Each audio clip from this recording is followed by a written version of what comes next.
Hello my dear students, आज हम permutation combination का एक इजी टॉपिक कवर कर रहे हैं। The number of integral solution of a equation. Equation किस फॉर्मेट का है? x1 plus x2 plus x3 dash dash dash xk equals to n। That means हमें n वेरिएबल को डिस्ट्रीब्यूट करना है k वेरिएबल्स में, और हमें जो डिस्ट्रीब्यूशन करना है वो इंटीग्रल ही होना चाहिए। दैट मीन्स हम हर किसी को इंटीग्रल वैल्यू ही असाइन कर सकते हैं। तो यहाँ हमें सॉल्यूशन नहीं फाइंड करना है, हमें यहाँ नंबर ऑफ सॉल्यूशन फाइंड करना है। हमें ये देखना है कि ये डिस्ट्रीब्यूशन हम कितने टाइप से कर सकते हैं, कितने तरीके से कर सकते हैं। ठीक, तो अब हम यह जो इक्वेशन देख पा रहे हैं, x1 से xk तक वेरिएबल्स हैं और n हमारे पास नंबर है जिसको हमें इन k वेरिएबल्स पे डिस्ट्रीब्यूट करना है। तो डिस्ट्रीब्यूशन करते टाइम हम ये बात सोच सकते हैं कि हम फ्रीली डिस्ट्रीब्यूट करें। फ्रीली से मेरा मतलब है कि हम n को जो डिस्ट्रीब्यूट कर रहे हैं k वेरिएबल्स पर, हो सकता है किसी को वैल्यू 1 मिल जाए, किसी को 2 मिल जाए, किसी को 3 मिल जाए, किसी को 5 मिल जाए, किसी को 0 मिल जाए, किसी को 10 मिल जाए। कोई भी एक रैंडम वैल्यू मिल सकती है। हम फ्री है किसी को 0 देने के लिए। 0 से मेरा मतलब उसको कुछ ना मिले, उसका वैल्यू 0 हो। ठीक, पर एक तरीका ये भी हो सकता है, हम ऐसा बोल रहे हैं कि भाई हर किसी को एटलीस्ट 1 तो मिलना ही चाहिए। पूरे जो k वेरिएबल्स हैं उनको एटलीस्ट 1 तो मिलना ही चाहिए। तो जो पहला वाला है उसको हम बोलेंगे the number of non negative integral solution. That means उसमें 0 भी अलाउड होगा। और दूसरा हम बोल रहे हैं the number of positive integral solution. 0 allowed नहीं होगा, only positive integer solution are required. ठीक, अब बात करते हैं कि ये बात हमने जो बोली है, अब इसको करें किस तरीके से, इसको किस तरीके से अप्रोच किया जाए। तो इसके लिए मैं आपको एक इजी मेथड बता रहा हूं। हम क्या कर सकते हैं, ये जो n नंबर है, मैंने ऐसा मान लिया कि n आइडेंटिकल कॉइन्स मेरे पास हैं। n आइडेंटिकल कॉइन्स मेरे पास हैं, और ये जो k वेरिएबल्स हैं इनको मैंने मान लिया k बेगर्स हैं। मुझे n आइडेंटिकल कॉइन्स को k बेगर्स में डिस्ट्रीब्यूट करना है। अब मेरे पास अलग अलग मेथड्स हैं, तो जितने तरीके से मैं डिस्ट्रीब्यूट कर पाऊंगा मैं उतने तरीके से बता पाऊंगा कि इस इक्वेशन के सॉल्यूशन आ पाएंगे या उतने इसके सॉल्यूशन आ पाएंगे। ठीक, तो हम बात करते हैं, हम ऐसा मान रहे हैं कि ये जो n variables, that means n coins मान लिए मैंने। n कोई भी नंबर हो सकता है, ये n कॉइन्स हमने मान लिए। ठीक, अब मुझे ये समझ में आ रही है कि मुझे k बेगर्स में डिस्ट्रीब्यूट करना है। तो अब एक बात और समझे अपन, हमें डिस्ट्रीब्यूट करना है। सपोज मैं ऐसा मान लूं कि अगर मेरे पास 2 कॉइन होते और मुझे 2 पार्ट में डिवाइड करना होता, तो मैं क्या करता, मैं एक पार्टीशन लगा देता बीच में। एक पार्ट पहले वाले को, एक पार्ट दूसरे वाले को, या 2 से ज्यादा भी होते, अगर 10 भी होते कॉइन और मुझे 2 पार्ट में डिवाइड करना होता, तो मैं तो सिर्फ इतना सा करता कि एक पार्टीशन लेके उनके बीच में कहीं भी रख देता, ऑटोमेटिक 2 पार्ट हो जाते।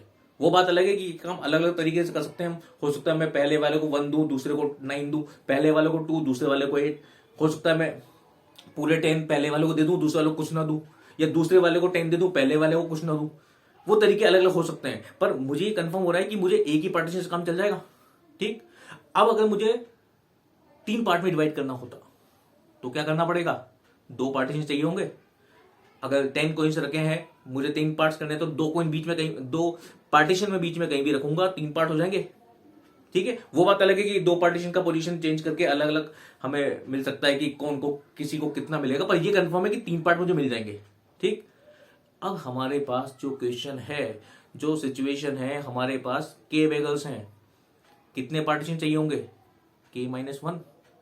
ये बात आप समझ पा रहे होंगे कि जितने पार्टीशन हमें करने हैं, जितने पार्ट में हमें डिवाइड करना है, उससे एक कम पार्टीशन की जरूरत पड़ेगी।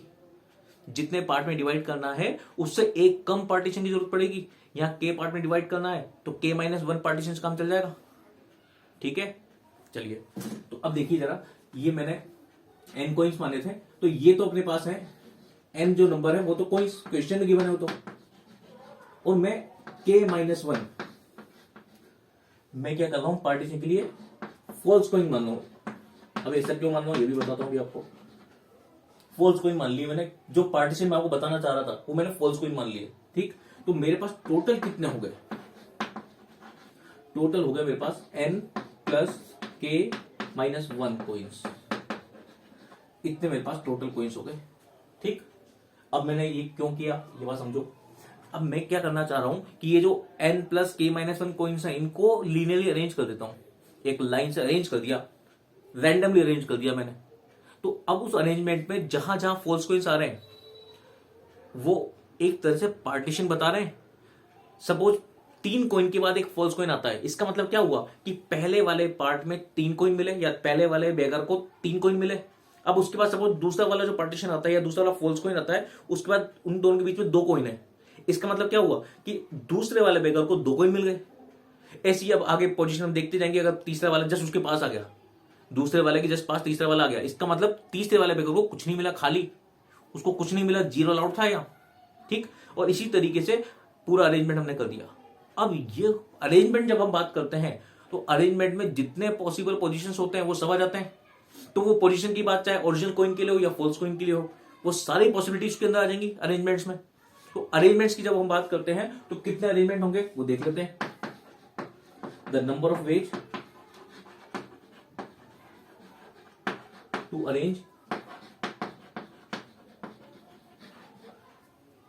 n plus k minus 1 coins, ठीक। तो क्या हो जाएगा देखो, is equal to n plus k minus 1 factorial. I think ये बात सबको पता है कि जितने नंबर्स हैं या जितने ऑब्जेक्ट्स हैं उनको अरेंज करने हैं, तो अरेंज करने के लिए मेथड्स फैक्टोरियल लगा दो, उसमें उतने ही तरीके होते हैं। एंड ऑब्जेक्ट को लीनियरली अरेंज करने के फैक्टोरियल n मेथड्स होते हैं। हमारे पास n plus k minus 1 coins हैं, इनको लीनियरली अरेंज करोगे तो factorial n plus k minus 1। पर अभी एक चीज और समझनी है हमें, हमने स्टार्टिंग में बोला था n identical coins, n identical coins को डिस्ट्रीब्यूट करना है। दैट मीन्स वो जो कॉइन्स हैं सारे, वो सारे आइडेंटिकल हैं, n कॉइन्स। तो अगर ऐसा होता है परम्यूटेशन में तो क्या करते हैं, वो आइडेंटिकल कॉइन्स के नंबर से डिवाइड कर देंगे। तो हमारे पास यहाँ फैक्टोरियल n उससे हमने डिवाइड कर दिया। पर हमें ये भी तो पता है जो पार्टीशन डाले हैं हमने, जो 4 कॉइन डाले हैं वो भी तो सारे आइडेंटिकल हैं। तो कितने हैं वो, k माइनस 1, ठीक है। और इसको देख के अगर आप थोड़ा सा फील कर पा रहे हैं ये जो फॉर्मूला है वो किसका फॉर्मूला है, अगर आप समझ पा रहे हैं तो ये फॉर्मूला बन चुका है n plus k minus 1 C k minus 1।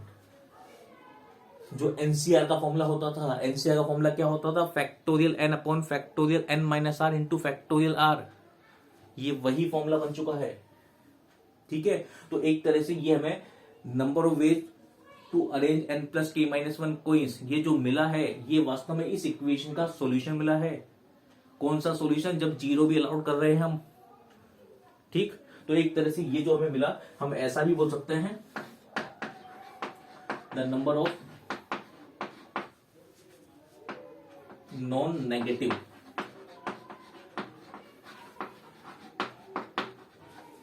Integral solution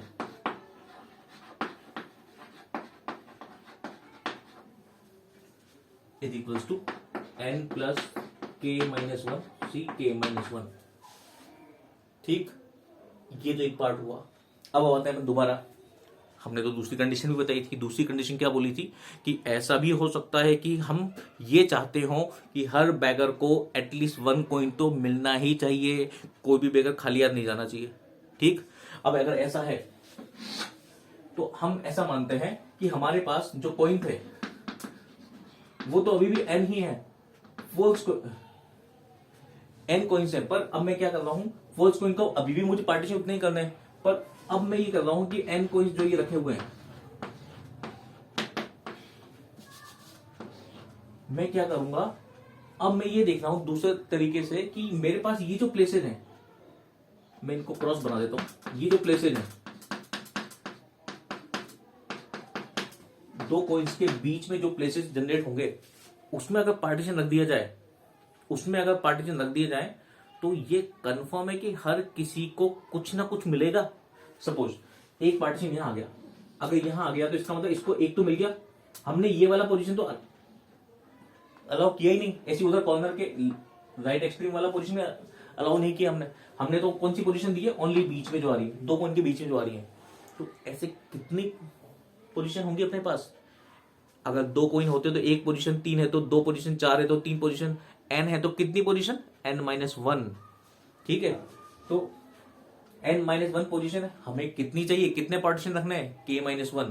तो k माइनस 1 पोजीशन, तो अब एक काम करते हैं कि हमारे पास इस तरीके से आ रहा है, तो एक बार फिर से हम डिस्ट्रीब्यूट करते हैं number of ways to arrange n plus k minus arrange k minus 1 false coins in n minus 1 places। ये बात समझ आ रही है क्या? कितने हो जाएंगे? n minus 1 c k minus 1, बस यही तो करना है। n माइनस 1 से k माइनस 1 को सेलेक्ट कर देना है, बस। जो सेलेक्ट कर लिए, जहां तक सेलेक्ट किए, जितने तरीके से सिलेक्शन होगा उतने ही सॉल्यूशन आएंगे। पर इस बार ये कंडीशन रहेगी कि हर किसी को कुछ ना कुछ मिलेगा। तो जब ये बात बोल रहे थे, ये वास्तव में है क्या? The number of positive integral solution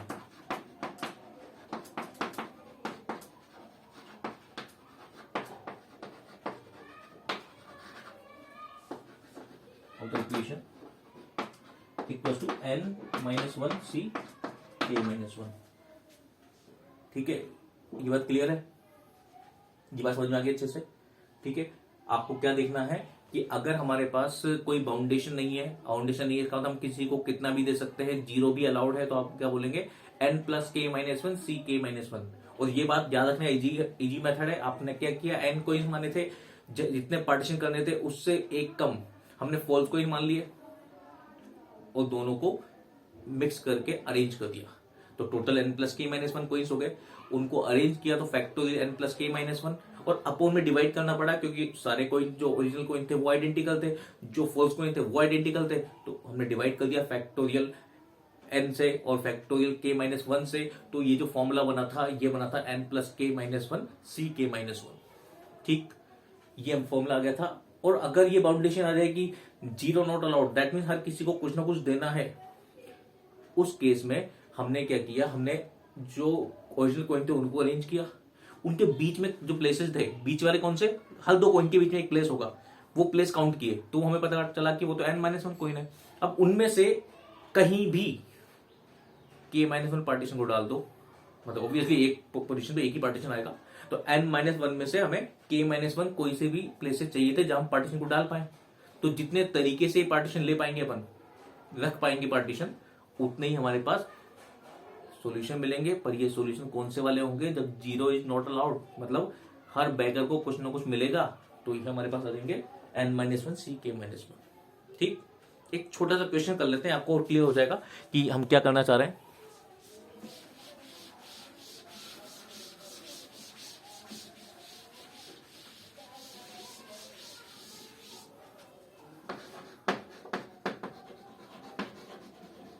Find the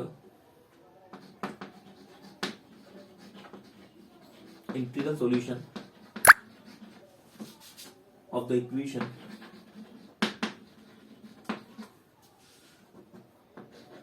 x plus y plus z is equals to 10 if x, y, z belongs to n, second if x, y, z belongs to w। तो ये बात जब हमने बोली है x, y, z belongs to n, x, y, z belongs to w, तो सीधी सी बात है, हम पहले वाले में तो बोल रहे हैं कि ओनली पॉजिटिव इंटीग्रल सॉल्यूशन, दूसरे वाले में बोल रहे हैं कि जीरो भी अलाउड है। ठीक है, जब पहले वाले पार्ट को सॉल्व कर रहे होंगे तो आप बोल पाएंगे द नंबर ऑफ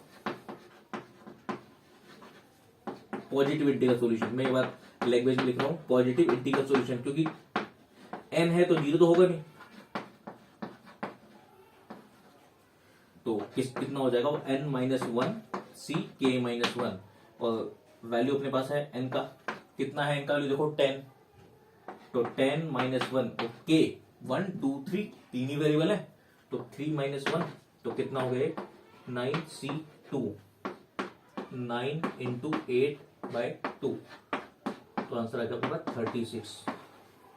ठीक, that means positive integral solution हो गया 36, या पहले वाले का आंसर हो गया 36। अब सेकंड वाला पार्ट जब करेंगे अपन, तो इस बार हमें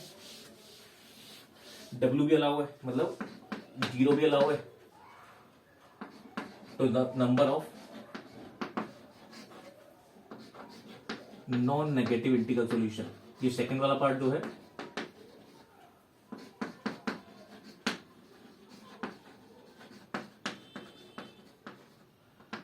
कितना हो जाएगा वो n plus k minus one सी के माइनस वन, तो 10 प्लस 3 माइनस वन सी 3 माइनस वन, तो क्या हो गया ये 30 माइनस वन 12 सी 2। सॉल्व कर लें इसको, 12 इंटू 11/2, तो ये हो जाएगा 66। दैट मीन्स पहले वाले का आंसर होगा 36 और दूसरे वाले का 66। ओके, आई थिंक सबको क्लियर हो गया होगा किस तरह सॉल्व किया अपन ने। पहले वाले में हमने जीरो को इंक्लूड नहीं किया, दूसरे वाले में जीरो को इंक्लूड कर लिया। That means X Y Z में से इनको वैल्यू जीरो भी मिल सकती है, किसी दो को या किसी एक को, तीनों को नहीं मिल सकती क्योंकि हमें 10 का डिस्ट्रीब्यूट करना था। क्लियर है? ओके।